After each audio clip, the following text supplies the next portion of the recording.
afternoon.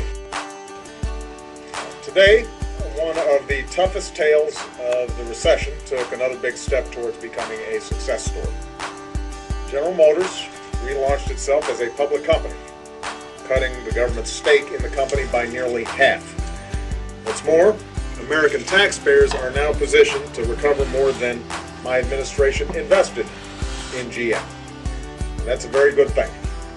Last year, we told GM's management and workers that if they made the tough decisions necessary to make themselves more competitive in the 21st century, decisions requiring real leadership, fresh thinking, and also some shared sacrifice, then we would stand by them.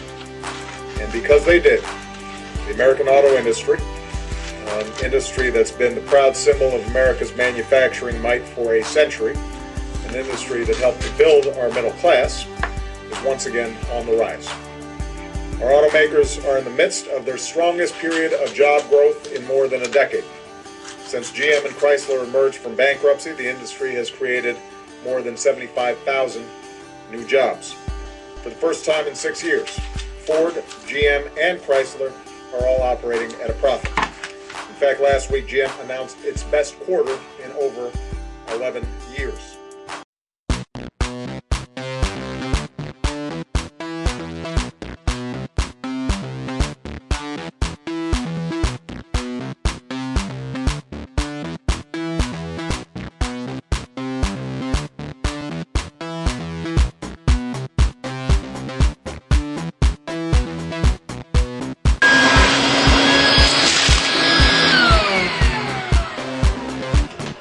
Like many of you, I'm an admirer of General Motors for its leadership in the world of auto manufacturing, but also the innovative role it's played over the years in both management and finance.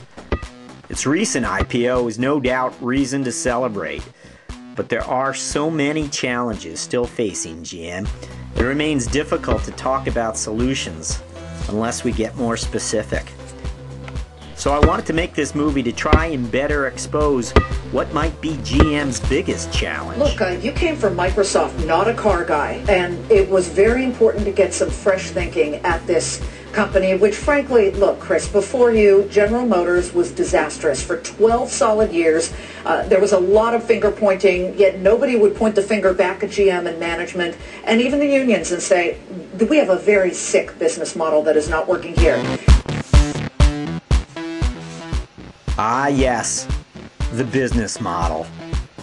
That term we hear being used so differently from one pundit to the next. Business people would agree it's more or less the organizational construct that allows a company to create, deliver, and capture value. And very often it's the company's CFO who's expected to refresh and innovate the model. Back in 2001, General Motors CEO Rick Rattner did something rarely done in the history of GM. He went outside to fill a top spot. But hiring a new CFO is no guarantee that a new business model follows. Now joining us is John Devine. John is a former CFO of General Motors, and before that he was a CFO over at Ford. He joins us from Detroit. John, thanks for coming on the show. My pleasure, Matt. Good to see you. Members of the press described the hiring of Ford's former CFO, John Devine, as unprecedented and transformative. It was neither. Back in 1946, a top GM finance executive by the name of Ernest Breech attracted the attention of Henry Ford II, who hired Breech to help rescue the company from a death spiral. While Rick Wagner's risky CFO bet didn't pay off, Henry Ford's did. Already 20 years old, GM's model had suddenly captured industry's imagination as management thinker Peter Drucker shed light on the company's inner workings in his text, Concept of the Corporation.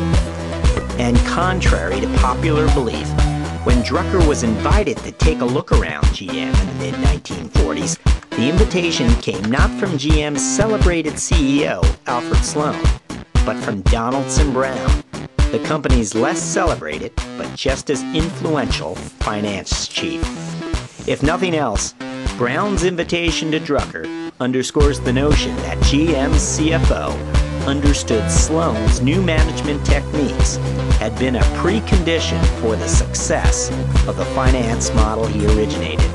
And it was just that model, composed of both financial controls and management practices, that Ernest Breech brought to Ford and set about reviving the carmaker's fortunes.